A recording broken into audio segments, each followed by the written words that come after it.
கண்ணு தெரியாதவங்களுக்கு கூட 1000 ரூபாய் கொடுக்கலையா? மக்கள் எங்க கஷ்டப்படுறதே இந்த அரசாங்கத்தோட கண்ணுக்கு தெரியலன்னா எப்படிமா கண்ணு தெரியாதவங்களுக்கு 1000 ரூபாய் கொடுப்பாங்க?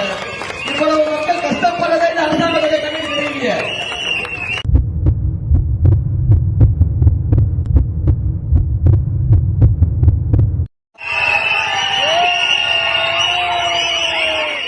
தலைவிகளுக்கும் 1000 ரூபாய் தரேன்னு சொன்னாங்களா இல்லையா? சொன்னாங்களா? ஆனா ஆட்சிக்கு வந்ததுக்கு அப்புறம் என்ன சொன்னாங்க?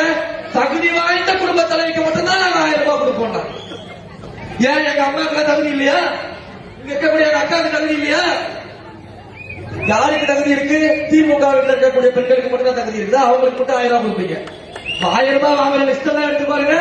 அரசு பணியில இருக்கிறவங்க, திமுகவுடைய உறுப்பினராக இருக்கிறவங்க, திமுகவுடைய நிர்வாகியா இருக்கிறவங்க.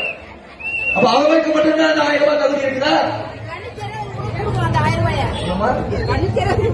கண்ணு தெரியாதவங்களுக்கு கூட 1000 ரூபாய் கொடுக்கலையா? மக்கள் எங்க கஷ்டப்படுறதே இந்த அரசாங்கத்தோட கண்ணுக்கு தெரியலன்னா எப்படிமா கண்ணு தெரியாதவங்களுக்கு 1000 ரூபாய் கொடுப்பாங்க? இவ்வளவு மக்கள் கஷ்டப்படுறதே இந்த அரசாங்கத்தோட கண்ணுக்கு தெரியலையே.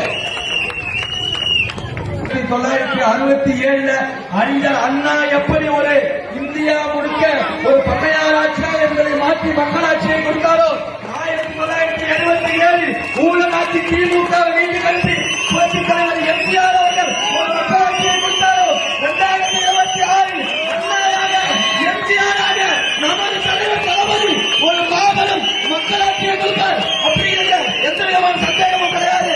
தாய்மார்கள் எப்படி புரட்சித் தலைவர் எம்ஜிஆர் அவர்களை ஜெயிக்க வச்சாங்களோ, எங்கள் தலைவர் தளபதியை ஜெயிக்க வைப்பாங்க. 10 ஆண்டுகளுக்கு மேல எம்ஜிஆர் அவர்கள் திமுக வீட்டில் உட்கார வச்சாரு. எங்கள் தளபதி பர்மனண்டாக திமுக வீட்டில் உட்கார வைப்பாரு.